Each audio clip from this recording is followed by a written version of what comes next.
Hi friends, ದಿನದ ಎಲ್ಲ ಪ್ರಮುಖ ಸುದ್ದಿಯನ್ನು ನಿಮಗೆ ತಲುಪಿಸುವ ಮಸ್ತ್ ಮಗ ಚಾನಲ್ನ ಫುಲ್ ನ್ಯೂಸ್ಗೆ ಸ್ವಾಗತ. ನಾನು ಅಮರ್ ಪ್ರಸಾದ್. ಮಿಡಲ್ ಈಸ್ಟ್ನಲ್ಲಿ ನಡೀತಾ ಇರೋ ದಾಯಾದಿ ಯುದ್ಧ ಹೊಸ ಸ್ವರೂಪ ಪಡ್ಕೊಂಡಿದೆ. ಇಸ್ರೇಲ್ ಅಮೆರಿಕ ಬಳಿಕ ಈಗ ಸೌದಿ ಕೂಡ ಇರಾನ್ ವಿರುದ್ಧ ಯುದ್ಧ ಸಾರುವ ಮಾತನಾಡಿದೆ. ಇರಾನ್ ವಿರುದ್ಧ ಸೌದಿ ಹೊಟ್ಟೆ ಮೇಲೆ ಅಂದ್ರೆ ಅರಾಮ್ಕೋ ತೈಲಗಾರದ ಮೇಲೆ ಇರಾನ್ ದಾಳಿ ಮಾಡಿದ್ದೆ ತಡ ಸೌದಿ ಅರೇಬಿಯಾ ರೊಚ್ಚಿಗೆದ್ದಿದೆ. ಇರಾನ್ ತೈಲ ಬಾವಿಗಳ ಮೇಲೆ ನಾವು ದಾಳಿ ಮಾಡಬಹುದು ಅಂತ ಹೇಳಿದೆ. ಇತ್ತ ಇಸ್ರೇಲ್ ಪಕ್ಕದ ಲೆಬನಾನ್ಗೆ ಭೂಸೇನೆ ನುಗ್ಗಿಸೋಕೆ ಯೋಚನೆ ಮಾಡ್ತಾ ಇದೆ. ಮಿಡಲ್ ಈಸ್ಟ್ ನ ಭೂಪಟ ಬದಲಿಸುವಂತಹ ಹೇಳಿಕೆ ಕೊಟ್ಟಿದೆ. ಹಾಗೆ ಇರಾನ್ನ ಪ್ರತಿ ದಾಳಿಗಳು ಕಂಟಿನ್ಯೂ ಆಗಿದ್ದು ಗಲ್ಫ್ ಉರಿತಾ ಇದೆ. ಪಿಎಂ ನರೇಂದ್ರ ಮೋದಿ ಗಲ್ಫ್ ನಾಯಕರೊಂದಿಗೆ ಮಾತನಾಡಿದ್ದಾರೆ. ಇರಾನ್ ದಾಳಿಯನ್ನ ಖಂಡಿಸಿದ್ದಾರೆ. ಸೌದಿ, ಬಹ್ರೇನ್, ಯುಎಇಯೊಂದಿಗೆ ಪಿಎಂ ಮಾತಾಡಿದ್ದಾರೆ. ಎಲ್ಲವನ್ನ ಇವತ್ತಿನ ಫುಲ್ ನ್ಯೂಸ್ ನಲ್ಲಿ ನಾವು ಕ್ವಿಕ್ ಆಗಿ ನೋಡ್ತಾ ಹೋಗೋಣ. ಮೊದಲಿಗೆ ಇರಾನ್ನ ದಾಳಿಯಿಂದಲೇ ಶುರು ಮಾಡೋಣ. ಅಮೆರಿಕ ಇಸ್ರೇಲ್ ಮಾಡಿರೋ ದಾಳಿಗೆ ಧೂಳಿಪಟವಾಗ್ತಿರೋ ಇರಾನ್ ಆ ಸಿಟ್ಟನ್ನ ಅಕ್ಕಪಕ್ಕದ ಅರಬ್ ರಾಷ್ಟ್ರಗಳ ಮೇಲೆ, ಸುನ್ನಿ ಅರಬ್ ರಾಷ್ಟ್ರಗಳ ಮೇಲೆ ತೀರಿಸಿಕೊಳ್ತಾ ಇದೆ. ಈಗ ಕತರ್ ಮತ್ತು ಸೌದಿ ಅರೇಬಿಯಾದ ಎನರ್ಜಿ ಫೆಸಿಲಿಟೀಸ್ ಮತ್ತು ಬೇಸ್ಗಳ ಮೇಲೆ ದಾಳಿ ಮಾಡಿದೆ. ಎಂದಿನಂತೆ ಅಲೆಯಾಗಿ ಆತ್ಮಾಹುತಿ ಡ್ರೋನ್ಗಳನ್ನು ಕಳಿಸಿದೆ. ಈ ಬಗ್ಗೆ ಕತರ್ ಮಾಹಿತಿ ಹಂಚಿಕೊಂಡಿದೆ. ಇರಾನ್ನ ಡ್ರೋನ್ಸ್ ನಮ್ಮ ಪವರ್ ಪ್ಲಾಂಟ್ ಮತ್ತು LNG ಉತ್ಪಾದನಾ ಸ್ಥಳಗಳ ಮೇಲೆ ದಾಳಿ ಮಾಡಿದ್ವು. ಹೀಗಾಗಿ ಸದ್ಯಕ್ಕೆ ಅಲ್ಲಿಂದ ಉತ್ಪಾದನೆ ಸ್ಟಾಪ್ ಮಾಡ್ತಾ ಇದ್ದೀವಿ ಅಂತ ಹೇಳಿದೆ. ಇತ್ತ ಸೌದಿ ತೈಲಗಾರದ ಮೇಲೂ ಕೂಡ ಇರಾನ್ ದಾಳಿ ಮಾಡಿದೆ. ಅಲ್ಲದೆ ಶತ್ರು ರಾಷ್ಟ್ರದ 5 ಡ್ರೋನ್ಗಳನ್ನು ಪ್ರಿನ್ಸ್ ಸುಲ್ತಾನ್ ಏರ್ ಬೇಸ್ ಬಳಿ ಹೊಡೆದು ಹಾಕಿದ್ವಿ. ಡ್ರೋನ್ ದಾಳಿಯಿಂದ ನಮ್ಮ ರಾಸ್ ಟಾನುರಾ ಆಯಿಲ್ ರಿಫೈನರಿ ಕಟ್ಟಡಕ್ಕೆ ಬೆಂಕಿ ಬಿದ್ದಿದೆ. ಅದರ ಆಪರೇಷನ್ ನಿಲ್ಲಿಸಲಾಗಿದೆ. ಸುರಕ್ಷಿತ ಕ್ರಮವಾಗಿ ಹಾಲ್ಟ್ ಮಾಡಿದೀವಿ ಅಂತ ಹೇಳಿದೆ. ಅಷ್ಟೇ ಅಲ್ಲ, ಈ 2 ರಾಷ್ಟ್ರಗಳು ಇರಾನ್ ವಿರುದ್ಧ ಸೇಡು ತೀರಿಸಿಕೊಳ್ಳೋ ಶಪಥ ಮಾಡಿವೆ. ಇರಾನ್ ಜೊತೆಗೆ ಯಾವುದೇ ಮಾತುಕತೆ ಇಲ್ಲ. ಇರಾನ್ ಸುಮ್ನೆ ನಮ್ಮ ಜಾಗಗಳನ್ನ, ನಾಗರಿಕ ಪ್ರದೇಶಗಳನ್ನ ಟಾರ್ಗೆಟ್ ಮಾಡಿದೆ. ಇದಕ್ಕೆ ಆನ್ಸರ್ ಕೊಡದೆ ನಾವು ಬಿಡೋದಿಲ್ಲ ಅಂತ ಹೇಳಿದೆ. ಇತ್ತ ಸೌದಿ ಕೂಡ ಇರಾನ್ ವಿರುದ್ಧ ಯುದ್ಧಕ್ಕೆ ಇಳಿಬೇಕಾಗುತ್ತೆ ಅನ್ನೋ ವಾರ್ನಿಂಗ್ ಕೊಟ್ಟಿದೆ. ಇರಾನ್ ಅರಾಮ್ಕೋ ಮೇಲೆ ದಾಳಿ ಮಾಡಿದೆ. ಅವರು ಇದೇ ರೀತಿ ಸಂಘಟಿತ ದಾಳಿ ಮಾಡಿದ್ರೆ, ಅಂದ್ರೆ ಆಯಿಲ್ ಫೆಸಿಲಿಟಿಯನ್ನ ಟಾರ್ಗೆಟ್ ಮಾಡಿದ್ರೆ ನಾವು ಸುಮ್ಮನೆ ಕೂರೋದಿಲ್ಲ. ಇರಾನ್ ತೈಲ ಬಾವಿಗಳಿಗೆ ನಾವು ಕೂಡ ಬೆಂಕಿ ಇಡಬೇಕಾಗತ್ತೆ. ಅವು ನಮ್ಮ ರೇಂಜ್ ನಲ್ಲೇ ಇವೆ, ಉಡಾಯಿಸ್ತೀವಿ ಅಂತ ಸೌದಿ ವಾರ್ನಿಂಗ್ ಕೊಟ್ಟಿದೆ. ಇದೇ ವೇಳೆ ಸೌದಿಯ ಅಧಿಕಾರಿಯೊಬ್ಬರು ಅಮೆರಿಕ ಮೇಲೆ ಅಸಮಾಧಾನಗೊಂಡಿದ್ದಾರೆ. ಅಮೆರಿಕ ನಮ್ಮನ್ನ ಒಬ್ಬಂಟಿಯಾಗಿ ಬಿಟ್ಟಿದೆ. ಇಸ್ರೇಲ್ ಅನ್ನ ರಕ್ಷಣೆ ಮಾಡೋಕೆ ಮಾತ್ರ ತನ್ನ ಡಿಫೆನ್ಸ್ ಸಿಸ್ಟಮ್ಸ್ ಅನ್ನ ಯೂಸ್ ಮಾಡ್ತಾ ಇದೆ. ಆದ್ರೆ ಅಮೆರಿಕದ ನೆಲೆಗಳಿರೋ ಗಲ್ಫ್ ರಾಷ್ಟ್ರಗಳನ್ನ ಇರಾನ್ ಮಿಸೈಲ್ ಮತ್ತು ಡ್ರೋನ್ ತಡೆಯೋಕೆ ಒಂಟಿಯಾಗಿ ಬಿಟ್ಟಿದ್ದಾರೆ, ನಮಗೆ ಹೆಲ್ಪೇ ಮಾಡ್ತಿಲ್ಲ ಅಂತ ಹೇಳಿ ಆಕ್ರೋಶ ವ್ಯಕ್ತಪಡಿಸಿದ್ದಾರೆ. ಮತ್ತೊಂದು ಕಡೆ ಬಹ್ರೇನ್ ರಾಷ್ಟ್ರದ ಬಂದರಿನಲ್ಲಿ ನಿಂತಿದ್ದ ಅಮೆರಿಕದ ಧ್ವಜ ಹೊಂದಿರೋ ಸ್ಟೆನಾ ಎಂಪರೇಟಿವ್ ಅನ್ನೋ ಆಯಿಲ್ ಟ್ಯಾಂಕರ್ ಮೇಲೆ ಇರಾನ್ ಮಿಸೈಲ್ ಅಥವಾ ಡ್ರೋನ್ ಮೂಲಕ ದಾಳಿ ಮಾಡಿದೆ. ಈ ದಾಳಿಯಿಂದ ಹಡಗಲ್ಲಿ ಬೆಂಕಿ ಕಾಣಿಸಿಕೊಂಡಿದ್ದು ಕೂಡಲೇ ಒಳಗಿದ್ದ ಎಲ್ಲ ಸಿಬ್ಬಂದಿಯನ್ನ ಸೇಫ್ ಆಗಿ ಹೊರಗೆ ತರಲಾಗಿದೆ. ಅದೃಷ್ಟವಶಾತ್ ಯಾರಿಗೂ ಪ್ರಾಣಾಪಾಯ ಆಗಿಲ್ಲ. ಬರೀ ಬಹ್ರೇನ್ ಮಾತ್ರವಲ್ಲ, ಒಮಾನ್ ಕರಾವಳಿಯಲ್ಲೂ ಮತ್ತೊಂದು ಹಡಗಿನ ಮೇಲೆ ದಾಳಿಯಾಗಿದೆ. ಅಲ್ಲಿ ಒಬ್ಬ ಭಾರತೀಯ ಸಿಬ್ಬಂದಿ ಮೃತಪಟ್ಟಿದ್ದಾರೆ ಅನ್ನೋ ಆಘಾತಕಾರಿ ಸುದ್ದಿ ಕೂಡ ಬರ್ತಾ ಇದೆ. ಇನ್ನು ಈ ಯುದ್ಧಕ್ಕೆ ಯುರೋಪ್ನ ಒಂದೊಂದೇ ರಾಷ್ಟ್ರಗಳು ಎಂಟರ್ ಆಗ್ತಿವೆ. ಸೈಪ್ರಸ್ ಮೇಲೆ ಇರಾನ್ ಡ್ರೋನ್ ದಾಳಿ ಬೆನ್ನಲ್ಲೇ ಗ್ರೀಸ್ ದೇಶ ಮಿತ್ರನ ರಕ್ಷಣೆಗೆ ಓಡ್ಬಂದಿದೆ. ಯುದ್ಧ ವಿಮಾನ, ಯುದ್ಧ ನೌಕೆಗಳನ್ನು ರವಾನೆ ಮಾಡಿದೆ. ಸೈಪ್ರಸ್ನಲ್ಲಿರೋ ಬ್ರಿಟನ್ನ ಆಕ್ರೋಚಿರಿ ವಾಯುನೆಲೆ ಮೇಲೆ ಇರಾನ್ನ ಶಹೀದ್ ಡ್ರೋನ್ ಅಪ್ಪಳಿಸಿದ್ದು ಇಡೀ ಯುರೋಪ್ಗೆ ಶಾಕ್ ಕೊಡ್ತು. ಇದರಿಂದ ಅಲರ್ಟ್ ಆಗಿರೋ ಗ್ರೀಸ್ ಪ್ರಧಾನಿ ಕಿರಿಯಾಕೋಸ್ ಸೈಪ್ರಸ್ ರಕ್ಷಣೆಗೆ 2 ಅತ್ಯಾಧುನಿಕ ಯುದ್ಧ ನೌಕೆಗಳು ಹಾಗೂ F-16 ಯುದ್ಧ ವಿಮಾನಗಳನ್ನು ಕಳಿಸ್ತಾ ಇದ್ದೀವಿ ಅಂತ ಹೇಳಿದ್ದಾರೆ. ಈ ಗ್ರೀಸ್ ಮತ್ತು ಸೈಪ್ರಸ್ ನಡುವೆ ಕೇವಲ ರಾಜತಾಂತ್ರಿಕ ಸಂಬಂಧ ಅಲ್ಲ, ರಕ್ತ ಸಂಬಂಧವೇ ಇದೆ. ಸೈಪ್ರಸ್ನ ಬಹುಪಾಲು ಜನರು ಗ್ರೀಕ್ ಮೂಲದವರಾಗಿದ್ದಾರೆ. ಭಾಷೆ, ಸಂಸ್ಕೃತಿ ಮತ್ತು ಇತಿಹಾಸದಲ್ಲಿ 2 ರಾಷ್ಟ್ರಗಳು ಒಂದೇ ಆಗಿವೆ. ಈ 2 ರಾಷ್ಟ್ರಗಳ ನಡುವೆ ಜಂಟಿ ರಕ್ಷಣಾ ಸಿದ್ಧಾಂತ, ಜಾಯಿಂಟ್ ಡಿಫೆನ್ಸ್ ಡಾಕ್ಟ್ರಿನ್ ಇದೆ. ಯಾರೊಬ್ಬರ ಮೇಲೆ ದಾಳಿಯಾದರೂ ಕೂಡ ಅದು ಇಬ್ಬರ ಮೇಲಿನ ದಾಳಿ ಅಂತಲೂ ಕನ್ಸಿಡರ್ ಮಾಡಿ ಇಬ್ರು ಒಟ್ಟಿಗೆ ಹೋಗಬೇಕು. ಹೀಗಾಗಿ ಈಗ ಗ್ರೀಸ್ ಸೈಪ್ರಸ್ ನೆರವಿಗೆ ಧಾವಿಸಿದೆ. ಗ್ರೀಸ್ ಕೂಡ ನ್ಯಾಟೋ ಕಂಟ್ರಿ. ಏನು ಸ್ನೇಹಿತರೆ, ದಾಳಿಯಲ್ಲಿ ಈಗ ಖಾಮಿನೈ ಫ್ಯಾಮಿಲಿಗೂ ಕೂಡ ಡ್ಯಾಮೇಜ್ ಆಗಿತ್ತು ಅಂತ ಹೇಳಿದ್ವಲ್ಲ. ಖಾಮಿನೈ ತಿರೋಗಿರೋದು ಮಾತ್ರ ಅಲ್ಲ, ಈಗ ಖಾಮಿನೈ ಪತ್ನಿ 79 ವರ್ಷದ ಭಾಗೇರ್ ಝಾದೆ ಕೂಡ ಮೃತಪಟ್ಟಿದ್ದಾರೆ ಅನ್ನೋದು ಕನ್ಫರ್ಮ್ ಆಗಿದೆ. ಆ ದಾಳಿಯಲ್ಲಿ ಗಂಭೀರವಾಗಿ ಗಾಯಗೊಂಡಿದ್ರು, ಕೋಮಾಗ್ ಹೋಗಿದ್ರು. ಈಗ ಆಕೆಯ ಪ್ರಾಣ ಕೂಡ ಹೋಗಿದೆ. 1964ರಲ್ಲಿ ಖಾಮಿನೈಯೊಂದಿಗೆ ಇವರಿಗೆ ಮದುವೆ ಆಗಿತ್ತು. ಪಬ್ಲಿಕ್ ಲೈಫ್ನಿಂದ ಇವರು ಯಾವಾಗಲೂ ಕೂಡ ದೂರನೇ ಇದ್ರು. ಖಾಮಿನೈ ಮತ್ತು ಭಾಗೀರ್ ಝಾದೆ ಇವರಿಬ್ಬರಿಗೆ ಒಟ್ಟು 6 ಮಕ್ಕಳು ಹುಟ್ಟಿದ್ರು. ಅದರಲ್ಲಿ ಈಗ ನೆಕ್ಸ್ಟ್ ಉತ್ತರಾಧಿಕಾರಿ ಆಗಬಹುದು ಅಂತ ಹೇಳಲಾಗ್ತಿರೋ, ಸ್ವಲ್ಪ ಕ್ರೂರಿ ಅಂತಾನೂ ಪರಿಗಣಿಸಲಾಗೋ ಮುಜ್ತಬಾ ಖಾಮಿನೈ ಇವರು ಈ ಭಾಗೀರ್ ಝಾದೆ ಮತ್ತು ಆಯತುಲ್ಲಾ ಅಲಿ ಖಾಮಿನೈಗೆ ಹುಟ್ಟಿರೋ 6 ಮಕ್ಕಳಲ್ಲಿ ಒಬ್ರವರು. ಇನ್ನು ಪ್ರೀವಿಯಸ್ ಅಪ್ಡೇಟ್ ನಲ್ಲೂ ಕೂಡ ನಿಮಗೆ ಮಾಹಿತಿಯನ್ನ ಕೊಟ್ಟಿದ್ವಿ ನಾವು. ಇಸ್ರೇಲ್ ಇರಾನ್ ಜೊತೆ ಮಾತ್ರ ಅಲ್ಲ, ಲೆಬನಾನ್ ವಿರುದ್ಧವೂ ಯುದ್ಧ ಶುರು ಮಾಡಿದೆ, ಅಲ್ಲಿರೋ ಹಿಜ್ಬುಲ್ಲಾಗಳ ಮೇಲೆ. ಹೀಗೆ ಕಂಟಿನ್ಯೂ ಆದ್ರೆ ಬರೀ ಏರ್ ಸ್ಟ್ರೈಕ್ ಅಲ್ಲ, ಭೂಸೇನೆ ಟ್ಯಾಂಕ್ಗಳ ಸಮೇತ ನಾವು ನುಗ್ಗುತ್ತೀವಿ ಲೆಬನಾನ್ ಒಳಗಡೆ ಅನ್ನೋ ವಾರ್ನಿಂಗ್ ಕೊಟ್ಟಿದೆ. ಇಸ್ರೇಲ್ ಸೇನಾ ವಕ್ತಾರ ಈ ರೀತಿ ಸ್ಟೇಟ್ಮೆಂಟ್ ಕೊಟ್ಟಿದ್ದಾರೆ. ಇಸ್ರೇಲ್ ಟೇಬಲ್ ಮೇಲೆ ಎಲ್ಲ ಆಪ್ಷನ್ಸ್ ಓಪನ್ ಇವೆ. ನಾವು ಸುಮಾರು 1 ಲಕ್ಷ ರಿಸರ್ವ್ ಸೈನಿಕರು, 16 ಬೆಟಾಲಿಯನ್, ಬ್ರಿಗೇಡ್ಸ್ ಮತ್ತು ಡಿವಿಷನ್ಗಳನ್ನ ರೆಡಿ ಮಾಡಿದ್ದೇವೆ. ನಮ್ಮ ಉತ್ತರ ಗಡಿಯನ್ನ ರಕ್ಷಿಸೋಕೆದನ್ನ ನಿಯೋಜನೆ ಮಾಡ್ತಾ ಇದ್ದೇವೆ. ಡಿಫೆನ್ಸಿವ್ ಮತ್ತು ಅಫೆನ್ಸಿವ್ ಎಲ್ಲ ರೀತಿಯ ಕಾರ್ಯಾಚರಣೆಗೆ ತಯಾರಾಗಿದ್ದೇವೆ. ಸದ್ಯ ಪರಿಶೀಲಿಸ್ತಾ ಇದ್ದೇವೆ ಇವ್ರನ್ನ. ಕಳೆದ ರಾತ್ರಿ ಹೆಜ್ಬುಲ್ಲಾಗಳ ಮೇಲೆ ದಾಳಿ ಮಾಡಿದ್ರು. ಅವರು ಸರಿಯಾಗಿರೋ ಬೆಲೆ ತೆರಲೇಬೇಕು, ತಯಾರಾಗಿದ್ದೀವಿ. ಏರ್ ಸ್ಟ್ರೈಕ್ ಮಾತ್ರ ಅಲ್ಲ, ಗ್ರೌಂಡ್ ಆಪರೇಷನ್ ಕೂಡ ಮಾಡ್ತೀವಿ ಅಗತ್ಯವಿದ್ರೆ ಅಂತ ವಾರ್ನಿಂಗ್ ಕೊಟ್ಟಿದ್ದಾರೆ. ಇದು ಇಂಪಾರ್ಟೆಂಟ್, ಯಾಕಂದ್ರೆ ಈ ಎಲ್ಲಾ ಸೇನೆಗಳು ಭೂ ದಾಳಿ ಮಾಡಿದ್ರೆ ಏನ್ ಮಾಡ್ತವೆ, ಯುದ್ಧ ಮುಗಿದ್ರೆ ಒಪ್ಪಂದ ಆಗಿ ವಾಪಸ್ ಹೋಗ್ತವೆ. ಆದ್ರೆ ಇಸ್ರೇಲ್ ಹಾಗಲ್ಲ. ಅವರು ಸೇನೆ ನುಗ್ಗಿಸಿದ್ರೆ, ಒಂದಷ್ಟು ಜಾಗವನ್ನು ವಶಕ್ಕೆ ಪಡ್ಕೊಂಡ್ರೆ ಜಪ್ಪಯ್ಯ ಅಂದ್ರೂ ಆಮೇಲೆ ಬಿಟ್ಕೊಡಲ್ಲ. ಹುಟ್ಟಿದಾಗ ಇಷ್ಟು ಚಿಕ್ಕ ಇದ್ದ ಇಸ್ರೇಲ್ ಈಗ ಎಷ್ಟು ದೊಡ್ಡದಾಗಿರೋದು ನೀವು ದೃಶ್ಯಗಳಲ್ಲೂ ಕೂಡ ನೋಡ್ತಾ ಇದ್ರೆ. ಹುಟ್ಟಿದಾಗ ಎಷ್ಟು ಚಿಕ್ಕ ಇತ್ತು, ಆಮೇಲೆ ಇವಾಗ ಎಷ್ಟು ದೊಡ್ಡ ಆಗಿದೆ ಇಸ್ರೇಲ್ ಅಂತ. ಅದಕ್ಕೆ ಇಸ್ರೇಲ್ನ ಈ ಧೋರಣೆಯ ಕಾರಣ. ಸಿರಿಯಾದಲ್ಲಿ ಗೋಲನ್ ಹೈಟ್ಸ್ ಪ್ರದೇಶವನ್ನ ತಗೊಂಡು ಸೇರಿಸಿಕೊಂಡ್ರು. ವೆಸ್ಟ್ ಬ್ಯಾಂಕ್ ಅನ್ನ ಕೂಡ ಕರಗಿಸಿ ಇಸ್ರೇಲ್ ದೊಡ್ಡ ಮಾಡ್ತಿದ್ದಾರೆ. ಆ ಕಡೆ ಗಾಜಾ ಪಟ್ಟಿಯಿಂದ ಹಮಸ್ ಗಳನ್ನ ನಿರ್ನಾಮ ಮಾಡಿಯಾಗಿದೆ. ಈಗ ಹೆಜ್ಬುಲ್ಲಾಗಳಿಂದ ಬೆದರಿಕೆ ಇದೆ ಅಂತ ಹೇಳಿ ಲೆಬನಾನ್ನ ದಕ್ಷಿಣ ಭಾಗವನ್ನ ತೆಕ್ಕೆಗೆ ತಗೊಂಡ್ರೆ ಅಗೇನ್ ಏನು ಮಾಡಕ್ಕಾಗಲ್ಲ. ಅವಾಗ ಅಮೆರಿಕ ಕೂಡ ಅದಕ್ಕೆ ಸಪೋರ್ಟ್ ಮಾಡುತ್ತೆ. ಹೀಗಾಗಿ ಇಸ್ರೇಲ್ನ ಈ ಮಾತು ತುಂಬಾ ಮಹತ್ವ. ಮಿಡಲ್ ಈಸ್ಟ್ ನ ಭೂಪಟವೇ ಮತ್ತೊಮ್ಮೆ ಚೇಂಜ್ ಆಗ್ಬೋದು. ಇನ್ನೊಂದ್ ಕಡೆ ಇಸ್ರೇಲ್ನ ರಕ್ಷಣಾ ಸಚಿವ ಇಸ್ರೇಲ್ ಕಾರ್ಡ್ಸ್ ಹೆಜ್ಬುಲ್ಲಾದ ಬಾಸ್ ನಯೀಮ್ ಖಾಸಿಮ್ಗೆ ಓಪನ್ ವಾರ್ನಿಂಗ್ ಕೊಟ್ಟಿದ್ದಾರೆ. ನಯೀಮ್ ಖಾಸಿಮ್ ಈಗ ನಮ್ಮ ಟಾರ್ಗೆಟ್ ಲಿಸ್ಟ್ ನಲ್ಲಿದ್ದಾನೆ. ಆತನ ಕತೆ ಮುಗಿಸೋ ಟೈಮ್ ಹತ್ರ ಬಂದಿದೆ.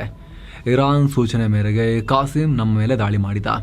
ಯಾರೆಲ್ಲ ಖಾಮಿನೈ ಹಾದಿ ಹಿಡಿತಾರೋ ಅವರೆಲ್ಲರಿಗೂ ಖಾಮಿನೈ ಕಳಿಸಿದ ಕಡೆನೆ ನರಕ ತೋರಿಸ್ತೀವಿ ಅನ್ನೋ ಘೋಷಣೆ ಮಾಡಿದ್ದಾರೆ. ಅದ ಹಾಗೆ 2024ರಲ್ಲಿ ಇಸ್ರೇಲ್ ಹೆಜ್ಬುಲ್ಲಾ ಮುಖ್ಯಸ್ಥ ಹಸನ್ ನಜ್ರಲ್ಲಾನನ್ನ ಹತ್ಯೆ ಮಾಡಿತ್ತು. ಅದಾದ್ಮೇಲೆ ನಯೀಮ್ ಖಾಸಿಮ್ ಪಟ್ಟಕ್ಕೇರಿದ.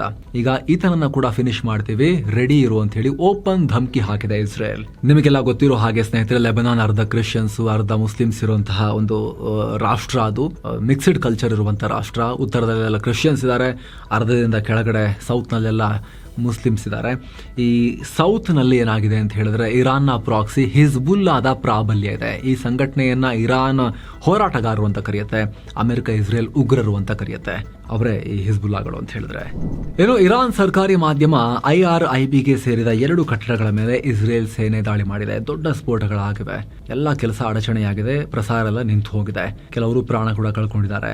ಇದೇ ವೇಳೆ ಈ ಮಾಧ್ಯಮಗಳನ್ನ ಇಸ್ರೇಲ್ ಹೈಜಾಕ್ ಮಾಡಿ ತಮ್ಮ ಪ್ರಧಾನಿ ಬೆಂಜಮಿನ್ ನೆತನ್ಯಾಹು ಕೊಟ್ಟಿರೋ ವಿಡಿಯೋ ಸಂದೇಶವನ್ನ ಟೆಲಿಕಾಸ್ಟ್ ಮಾಡಿದ್ದಾರೆ. ಇದರಲ್ಲಿ ನೆತನ್ಯಾಹು ಏಳಿ ಎದ್ದೇಳಿ ಧ್ವನಿ ಎತ್ತಿ ಅಂತ ಇರಾನ್ ಜನರಿಗೆ ಕರೆ ಕೊಟ್ಟಿದ್ದಾರೆ. ಇರಾನ್ ಟಿವಿಯನ್ನು ಹೈಜಾಕ್ ಮಾಡಿಕೊಂಡು ಇವರೊಂದಿಗೆ ಅಧ್ಯಕ್ಷ ಟ್ರಂಪ್ ರ ಭಾಷಣ ಕೂಡ ಅದರಲ್ಲಿ ಪ್ಲೇ ಆಗಿದೆ ಟಿವಿಯಲ್ಲಿ. ಕೇವಲ ಟಿವಿ ಹೈಜಾಕ್ ಮಾಡೋದೇನು, ಇರಾನ್ ನಲ್ಲಿ ಜನ ಪ್ರೇಯರ್ಗೆ ಮಾತುಕತೆಗೆ ಅಂತ ಬಳಸೋ ಒಂದು ಆಪ್ ಇದೆ, ಕಮ್ಯುನಿಕೇಶನ್ಗೆ ಅಂತ ಪ್ರೇಯರ್ ಬಗ್ಗೆ. ಆ ಆಪ್ ಅನ್ನೇ ಹೈಜಾಕ್ ಮಾಡಿ ಖಾಮಿನೈಗಳ ವಿರುದ್ಧ ದಂಗೆ ಹೇಳಿ ಅಂತ ಹೇಳಿ ಇಸ್ರೇಲ್ ಪ್ರಚೋದನೆ ಕೊಟ್ಟಿತ್ತು ಜನರಿಗೆ. ಏನು, ಅಮೆರಿಕದ ಯುದ್ಧದ ಸಚಿವ ಅಥವಾ ವಾರ್ ಡಿಪಾರ್ಟ್ಮೆಂಟ್ ನ ಚೀಫ್ ಪೀಟ್ ಹೆಕ್ಸೆತ್ ಇರಾನ್ ಆಡಳಿತದ ವಿರುದ್ಧ ಮತ್ತೊಮ್ಮೆ ಆಕ್ರಮಣಕಾರಿ ಹೇಳಿಕೆಗಳನ್ನ ಕೊಟ್ಟಿದ್ದಾರೆ. ಈ ಯುದ್ಧವನ್ನ ನಾವು ಶುರು ಮಾಡಿಲ್ಲ, ಅವರೇ ಯುದ್ಧ ಆಗೋ ತರ ನೋಡ್ಕೊಂಡ್ರು. ಅಧ್ಯಕ್ಷ ಟ್ರಂಪ್ ನೇತೃತ್ವದಲ್ಲಿ ಈಗ ಇದನ್ನ ನಾವು ಎಂಡ್ ಮಾಡ್ತೀವಿ, ನಮ್ಮ ಟರ್ಮ್ಸ್ ಅಲ್ಲಿ ನಾವು ಇದನ್ನ ನಮಗೆ ಹೇಗೆ ಬೇಕೋ ಹಾಗೆ ಎಂಡ್ ನಾವು ಮಾಡ್ತೀವಿ ಅಂತ ಹೇಳಿದ್ದಾರೆ. ಅಲ್ಲದೆ ಈ ಕಾರ್ಯಾಚರಣೆ ಮೂಲಕ ಇರಾನ್ನ ಮಿಲಿಟರಿ ಶಕ್ತಿಯನ್ನ ಸಂಪೂರ್ಣವಾಗಿ ನಾವು ನಿರ್ನಾಮ ಮಾಡ್ತೀವಿ, ಅದೇ ನಮ್ಮ ಗುರಿ ಅಂತ ಹೇಳಿದ್ದಾರೆ. ಕ್ಲಿಯರ್ ಮಿಷನ್ ಇದೆ ಅಂತ. ಕಳೆದ 47 ವರ್ಷಗಳಿಂದ ಇರಾನ್ ಆಡಳಿತ ಅಮೆರಿಕದ ವಿರುದ್ಧ ಕ್ರೂರ ಹಾಗೂ ಏಕಪಕ್ಷೀಯ ಯುದ್ಧ ನಡೆಸ್ತಾ ಇದೆ. ಬೇರೂತ್ನಲ್ಲಿ ನಡೆದ ಕಾರ್ ಸ್ಫೋಟ, ನಮ್ಮ ಹಡಗುಗಳ ಮೇಲಿನ ರಾಕೆಟ್ ದಾಳಿ, ಇರಾಕ್ ಅಫ್ಘಾನಿಸ್ತಾನದಲ್ಲಿನ ನಮ್ಮ ಸೈನಿಕರ ಹತ್ಯೆಯಾಗಿರುವುದು, ನಮ್ಮ ರಾಯಭಾರ ಕಚೇರಿಗಳಲ್ಲಿ ನಡೆದ ಹತ್ಯೆಗಳಿಗೆಲ್ಲ ಇರಾನ್ನ ಖಾಮಿನೈ ಆಡಳಿತವೇ ಕಾರಣ ಅಂತ ಹೆಕ್ಸೆತ್ ಆಕ್ರೋಶ ಹೊರಹಾಕಿದ್ದಾರೆ. ಈ ಮೂಲಕ ಇದು ಇಂದಿನ ಸೇಡಲ್ಲ, 50 ವರ್ಷಗಳ ಸೇಡು ಅನ್ನೋದನ್ನ ಅಮೆರಿಕ ಬಿಚ್ಚಿಟ್ಟಿದೆ. ಅಗೇನ್ ಟ್ರಂಪ್ ಕಿವಿ ತೂತಾಗಿತ್ತಲ್ಲ ಗುಂಡು ಹಾರಿಸಿ, ಅದರಲ್ಲಿ ಇರಾನ್ ಲಿಂಕ್ ಹೊರಗೆ ಬಂದಿತ್ತಲ್ಲ, ಸೊ ಅದು ಕೂಡ ಇರುತ್ತೆ ಒಳಗಡೆ. ಇನ್ನೊಂದ್ ಕಡೆ ಇರಾನ್ ಸರ್ಕಾರದಲ್ಲಿ ಎಲ್ಲ ಟಾಪ್ ತಲೆಗಳು ಈಗ ಮೃತಪಟ್ಟಿರೋ ಹಿನ್ನೆಲೆಯಲ್ಲಿ ಆ ಜಾಗಕ್ಕೆ ಹೊಸಬರನ್ನ ತಂದು ಕೂರಿಸೋ ಪ್ರಯತ್ನ ಆಗ್ತಾ ಇದೆ. ಎಲ್ಲ ಹೆದರ್ಕೊಂಡ್ಬಿಟ್ಟಿದ್ದಾರೆ. ನೆಕ್ಸ್ಟ್ ಬಂದವ್ರು ಹಿಟ್ ಲಿಸ್ಟಿಗೆ ಹೋಗ್ತಾರೆ ಅಂತ ಅವ್ರಿಗೆ ಗೊತ್ತು. ಆದ್ರೂ ಕೂಡ ಅದನ್ನ ಫಿಲ್ ಮಾಡೋ ಪ್ರಯತ್ನ ನಡೀತಾ ಇದೆ. ಇರಾನ್ನ ನೂತನ ರಕ್ಷಣಾ ಸಚಿವರಾಗಿ ಜನರಲ್ ಸೈಯದ್ ಮಾಜಿದ್ ಇಬ್ನ್ ಅಲ್ ರೆಜಾರನ್ನ ನೇಮಿಸಲಾಗಿದೆ. ಇರಾನ್ ಅಧ್ಯಕ್ಷ ಮಸೂದ್ ಪೆಜೆಶ್ಕಿಯಾನ್ ಈ ನಿರ್ಧಾರ ಮಾಡಿದ್ದಾರೆ. ಅದ ಹಾಗೆ ಇಸ್ರೇಲ್ ಮತ್ತು ಅಮೆರಿಕದ ಜಂಟಿ ದಾಳಿಗೆ ಇರಾನ್ ರಕ್ಷಣಾ ಸಚಿವರಾಗಿದ್ದ ಅಜೀಜ್ ನಾಜಿರ್ ಜಾದೆ ಮೃತಪಟ್ಟಿದ್ರು. ಈಗ ಅವರ ಸ್ಥಾನಕ್ಕೆ ಈ ಸೈಯದ್ ಮಾಜಿದ್ ಬಂದಿದ್ದಾರೆ. ಇನ್ನೊಂದ್ ಕಡೆ ಅಮೆರಿಕ ಅಧ್ಯಕ್ಷ ಡೊನಾಲ್ಡ್ ಟ್ರಂಪ್ ಮತ್ತೊಮ್ಮೆ ಮಾತನಾಡಿ ಎಚ್ಚರಿಕೆ ಕೊಟ್ಟಿದ್ದಾರೆ. ಈ ಸಂಘರ್ಷದಲ್ಲಿ ನಮ್ಮ ಅಮೆರಿಕದ 3 ಸೈನಿಕರು ಮೃತಪಟ್ಟಿದ್ದಾರೆ, ಇದಕ್ಕೆ ನಾವು ಸೇಡು ತೀರಿಸಿಕೊಳ್ತೀವಿ ಅಂತ ಪ್ರತಿಜ್ಞೆ ಮಾಡಿದ್ದಾರೆ. ಹಾಗೆ ನಮ್ಮ ದೇಶಕ್ಕಾಗಿ ಪ್ರಾಣ ತ್ಯಾಗ ಮಾಡಿದ ಅಮೆರಿಕದ ನಿಜವಾದ ದೇಶಭಕ್ತರು ಅವರು, ಅವರ ಸಾವಿಗೆ ತುಂಬಾ ನೋವಾಗುತ್ತೆ.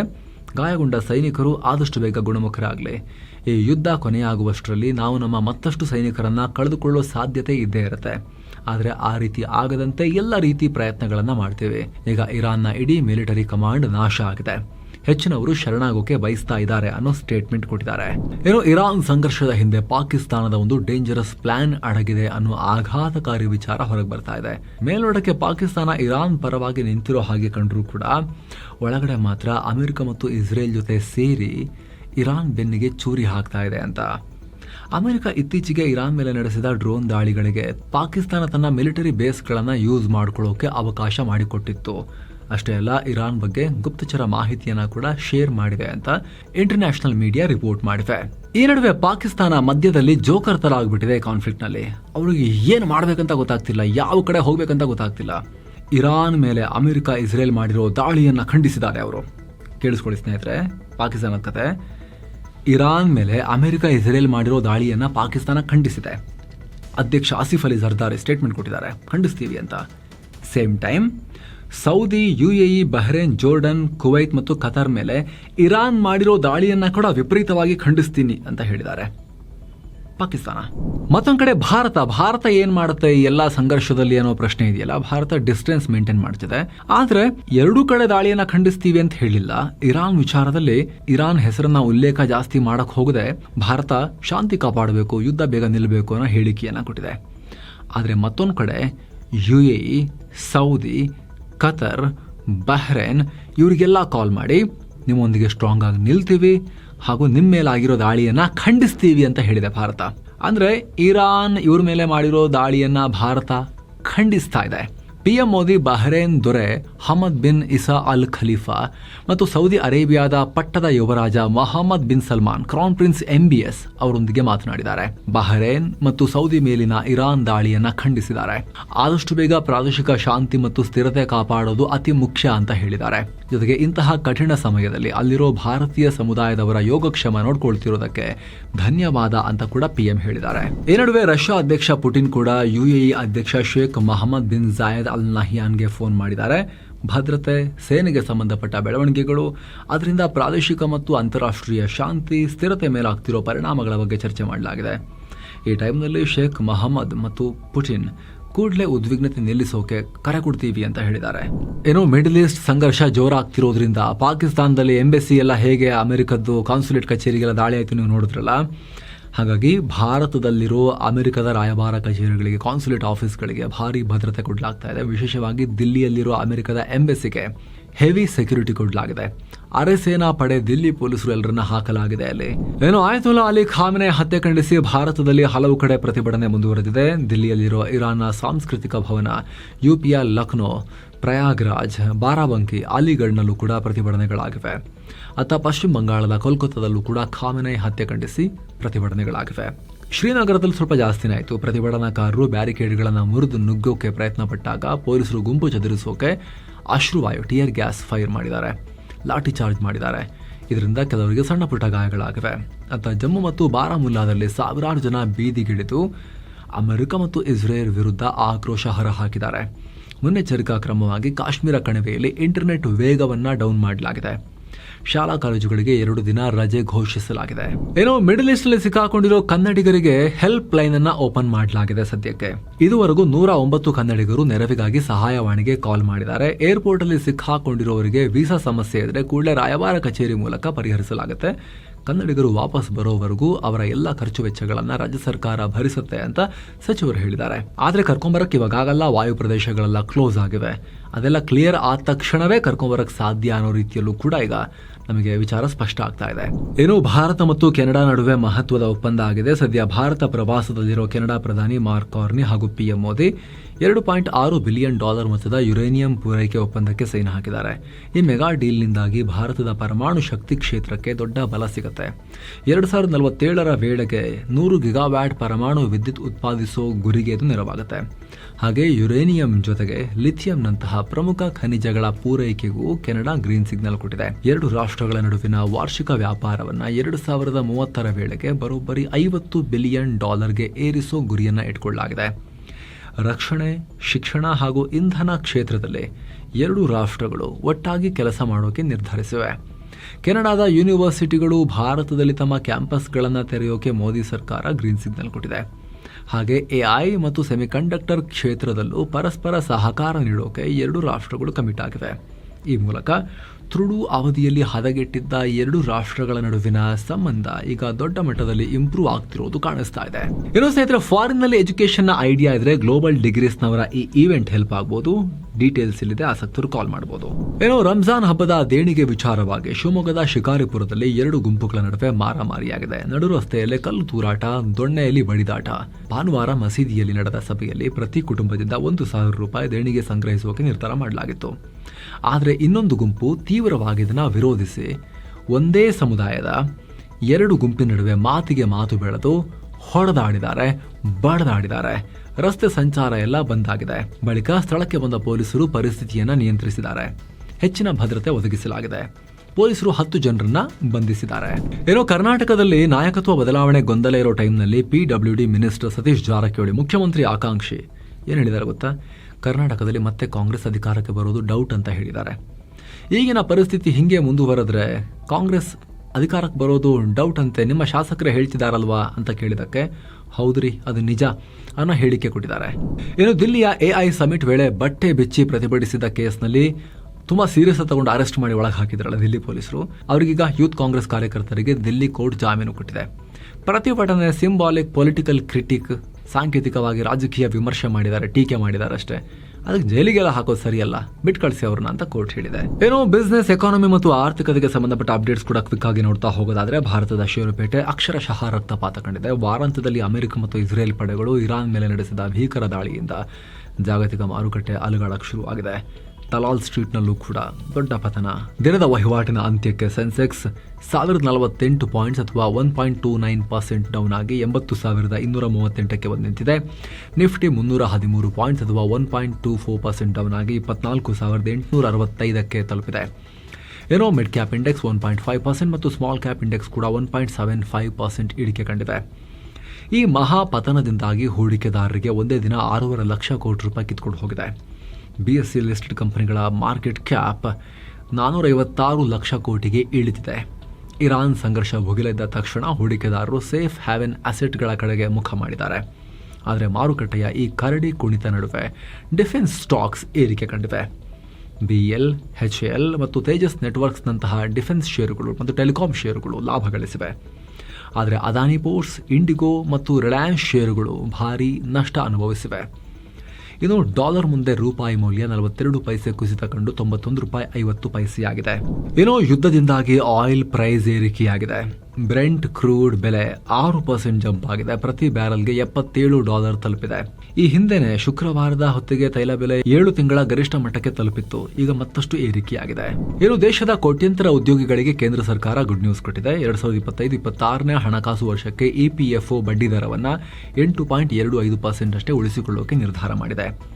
ರೆಪೋ ರೇಟ್ ಎಲ್ಲ ಡೌನ್ ಆದಾಗ ಏನಾಗುತ್ತೆ, ಇದನ್ನು ಕೂಡ ಕಮ್ಮಿ ಮಾಡಿದ್ದಾರೆ ಸ್ವಲ್ಪನೇ, ಬಟ್ ಕಮ್ಮಿ ಮಾಡಿಲ್ಲ. ಇಲ್ಲಿ ಸೆಂಟ್ರಲ್ ಬೋರ್ಡ್ ಆಫ್ ಟ್ರಸ್ಟೀಸ್ನ 239ನೇ ಮೀಟಿಂಗ್ನಲ್ಲಿ ಈ ನಿರ್ಧಾರ ಮಾಡಲಾಗಿದೆ.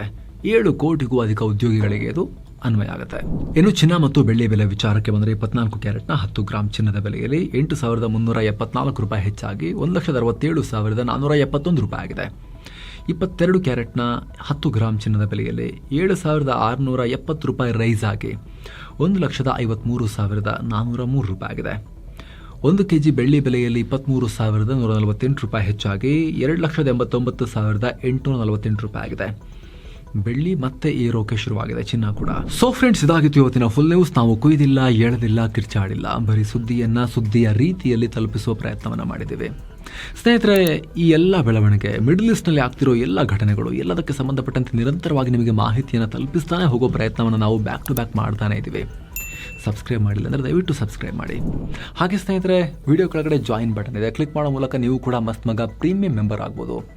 ಅಲ್ಲಿ ನಾಲೆಜಬಲ್ ವೀಡಿಯೋಸ್, ನಾಲೆಜನ್ನು ಜಾಸ್ತಿ ಮಾಡೋ ವೀಡಿಯೋಸನ್ನು ಪಬ್ಲಿಷ್ ಮಾಡ್ತಾ ಇದ್ದೀವಿ.